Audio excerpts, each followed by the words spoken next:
सुंदरवन जंगल बहुत ही शांत और सुंदर जगह थी। यहाँ के सभी पंछी बहुत प्यार से और मिलजुल कर रहते थे। वे एक दूसरे पर बहुत भरोसा करते थे। एक दिन एक रंगीन और बड़ा सा तोता जिसका नाम मिट्ठू लाल था, अपने परिवार के साथ जंगल में आया। वो परदेश से आया था। मिट्ठू लाल ने इस पुराने सूखे पेड़ पर एक खाली घोंसला देखा और अपनी पत्नी से फुसफुसाते हुए कहने लगा, लगता है इस घोंसले में कोई नहीं रहता। देखो कितना बड़ा है। जब तक हम अपना काम खत्म नहीं कर लेते तब तक हम यहीं रहेंगे। अरे ये क्या, इतने दिनों से बंद पड़े इस घोंसले में भला कौन रहने आया है? मुझे जाकर देखना होगा।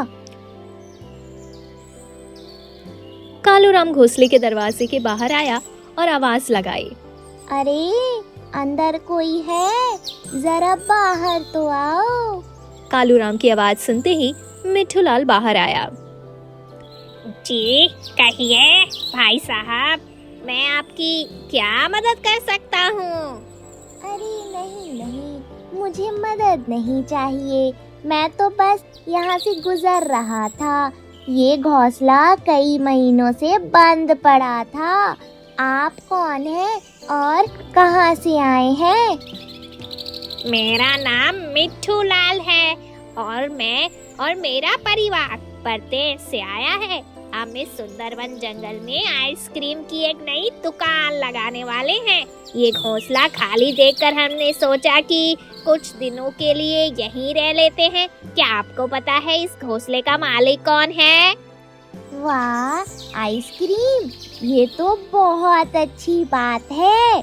अभी तो गर्मी का मौसम शुरू हो रहा है और हमारे जंगल में एक भी आइसक्रीम की दुकान नहीं है।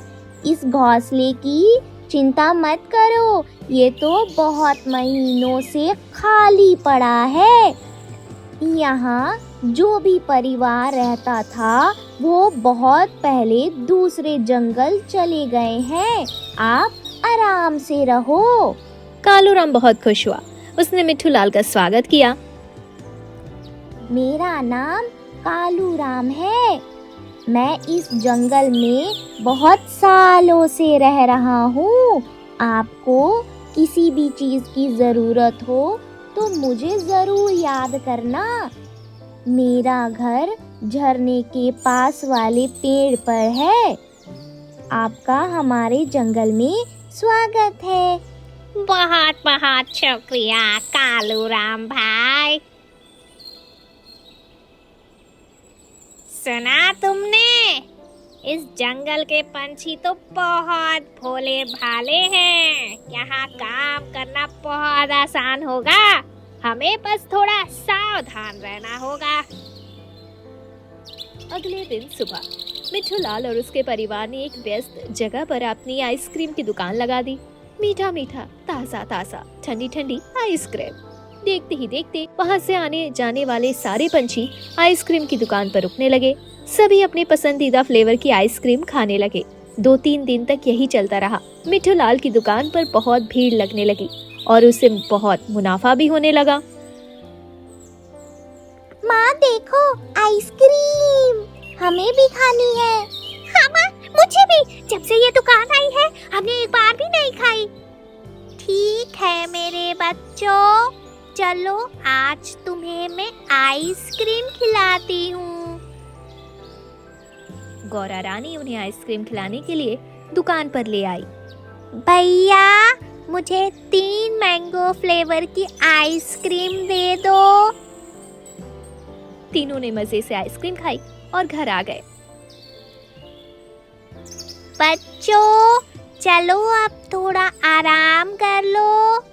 नहीं माँ, मुझे नींद नहीं आ रही है। लेकिन अचानक गौरा रानी को अपना सिर भारी लगने लगता है। अरे मेरा सिर भारी क्यों हो रहा है? मुझे इतनी जोर से नींद क्यों आ रही है? हाँ माँ, मुझे भी बहुत नींद आ रही है। बोलते बोलते गौरा रानी और उसके दोनों बच्चे गहरी नींद में सो गए। थोड़ी ही देर में मिट्ठू लाल चुपके से उनके घोंसले में आया और उनका सारा जमा किया हुआ अनाज और कीमती सामान चुरा कर ले गया। ओह, मैं कब से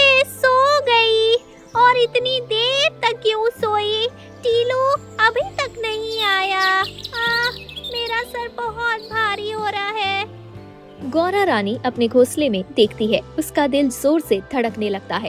ये क्या? मेरा सारा जमा किया हुआ नाज कहाँ गया?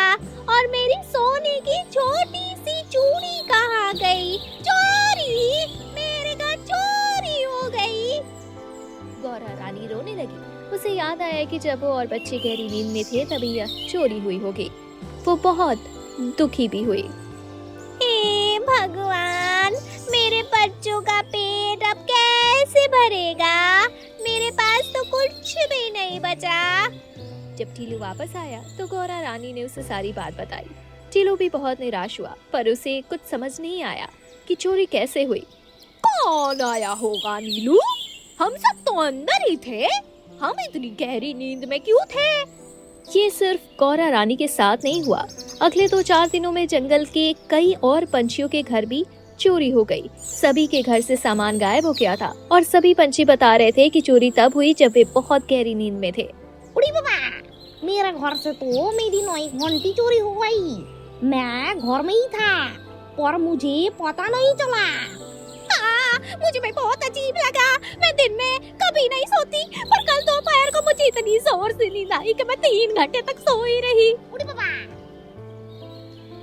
अगले दिन गौरा रानी और बाकी पीड़ित पंछी अपनी समस्याओं पर बात करने के लिए एक जगह जमा हुए। उड़ी बाबा, हमें कोई सुराग नहीं मिल रहा है। चोर कौन है और वह हमें इतनी गहरी नींद में कैसे सुला देता है? मुझे एक बात याद आई। कल जब मेरे घर चोरी हुई, उससे कुछ देर पहले ही मैंने और बच्चों ने मिट्टू लाल की आइसक्रीम खाई थी। हमें उसके बाद ही बहुत गहरी नींद आई थी। हाँ, मैंने भी कल दोपहर को आइसक्रीम खाई थी और मेरे साथ भी ऐसा ही हुआ। ये जरूर आइसक्रीम का ही काम है। सभी पंछियों ने तुरंत इस बात को मान लिया। उन्हें लगा कि आइसक्रीम में कुछ ऐसा मिलाया गया है जिससे सबको गहरी नींद आती है ताकि मिट्टू लाल चोरी कर सके। वो तो मिट्टू लाल ने हम सबका भरोसा तोड़ा है। मैंने तो उसका स्वागत किया था, अब मैं उसे नहीं छोड़ूंगा। तभी चतुर मैना आगे आई। वो बहुत समझदार और बहादुर थी। दोस्तों, हमें बिना सबूत के उस पर हमला नहीं करना चाहिए। हमें उसे रंगे हाथों पकड़ना होगा।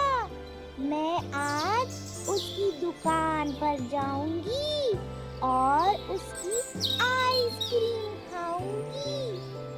नहीं चतुर मैना, तुम ऐसा मत करो। वो बहुत खतरनाक हो सकता है। तुम चिंता मत करो गौरैया रानी। मुझे पता है मुझे क्या करना है। मैं थोड़ी सी आइसक्रीम खाऊंगी और अपने घर के अंदर से सब कुछ देखूंगी। चोर को पकड़ने के लिए थोड़ा सा खतरा तो उठाना पड़ेगा। चतुर मैना सीधे मिट्टू लाल की दुकान पर गई। ओ मिट्टू लाल, तुम तो बहुत नाम कमा रहे हो। मुझे तुम्हारी आइसक्रीम पसंद नहीं है और मुझे थोड़ी बीमारी भी है, पर मैंने तुम्हारी तारीफ बहुत सुनी है। मुझे वनीला फ्लेवर की आइसक्रीम दे दो। जरूर मैना मौसी, आप पहली बार मेरी दुकान पर आई हैं। ये लीजिए ताजा आइसक्रीम। चतुर मैना ने आइसक्रीम हाथ में ली। उसने सिर्फ एक छोटा सा टुकड़ा खाया, फिर उसने मुंह बनाकर जमीन पर थूका। छी, थू थू थू, ये कैसी घटिया आइसक्रीम है। इसका स्वाद तो बहुत बुरा है। इसमें कुछ कड़वापन है। चतुर मैना तेजी से उड़कर सीधे जंगल के राजा बुद्धिमान सिंह के पास पहुंची। उसने राजा को सारी बात बताई। ये तो बहुत खतरनाक है। मिट्टू लाल हम सबका भरोसा तोड़ रहा है। सिपाहियों, जाओ और मिट्टू लाल को उसके पूरे परिवार के साथ दरबार में लेकर आओ। रुकिए राजा जी, मेरे पास उससे रंगे हाथों पकड़ने का एक अलग ही प्लान है। हम उसे यहाँ बुलाएंगे और उससे अपनी ही आइसक्रीम खाने के लिए कहेंगे। चतुर मैना ने राजा बुद्धिमान सिंह को अपनी पूरी योजना समझाई। राजा को ये योजना बहुत अच्छी लगी। मिठू लाल डर से कांप रहा था। उसने समझ लिया कि उसका भांडा फूट गया है। आओ मिट्ठू लाल, तुम्हारा महल में स्वागत है। हमने सुना है कि तुम बहुत ही बढ़िया आइसक्रीम बनाते हो। क्या तुम हमें भी अपनी मीठी आइसक्रीम खिलाओगे? जी राजा जी, क्यों नहीं, मैं अभी आपको आइसक्रीम बनाकर खिलाता हूँ। मिठू लाल ने जल्दी से राजा के लिए एक कटोरी में आइसक्रीम बनाई। वाह, ये तो बहुत अच्छी लग रही है। मिट्ठू लाल, तुम भी हमारे मेहमान हो, क्यों ना तुम भी हमारे साथ थोड़ा आइसक्रीम खाओ, हम सबको अच्छा लगेगा। अरे नहीं राजा जी, मैं आपके साथ कैसे आइसक्रीम खा सकता हूँ? आप तो राजा हैं। ऐसी कोई बात नहीं, तुम हमारे मेहमान हो। आओ हमारे साथ आइसक्रीम खाओ, ये हमारा आदेश है। मिठू लाल का चेहरा पीला पड़ गया। वो कांपने लगा। नहीं खाऊंगा, मैं आइसक्रीम नहीं खाऊंगा।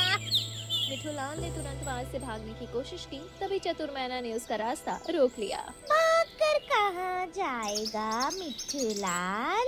अगर तुम्हारी आइसक्रीम इतनी ही अच्छी है तो तुम उसे खाने से क्यों डर रहे हो? तुम डर रहे हो क्योंकि तुम जानते हो कि तुम्हारी आइसक्रीम जहरीली है और इससे लोगों को गहरी नींद आ जाती है। सारे पंछी जोर से चिल्लाने लगे। चोर, ये चोर है, किसी ने मेरे घर से अनाज चुराया। राजा बुद्धिमान सिंह ने तुरंत आदेश दिया। सिपाहियों, इस लालची तोते को और इसके परिवार को बंदी बना लो। इसने हमारे जंगल के भरोसे को तोड़ा है और चोरी की है। इसको इसकी लालच की सजा मिलनी चाहिए। आखिरकार लालची मिठू लाल की सच्चाई सबके सामने आ गई। जंगल के सभी पंछियों ने चतुर मैना की बुद्धि मानी और साहस की काफी तारीफ की।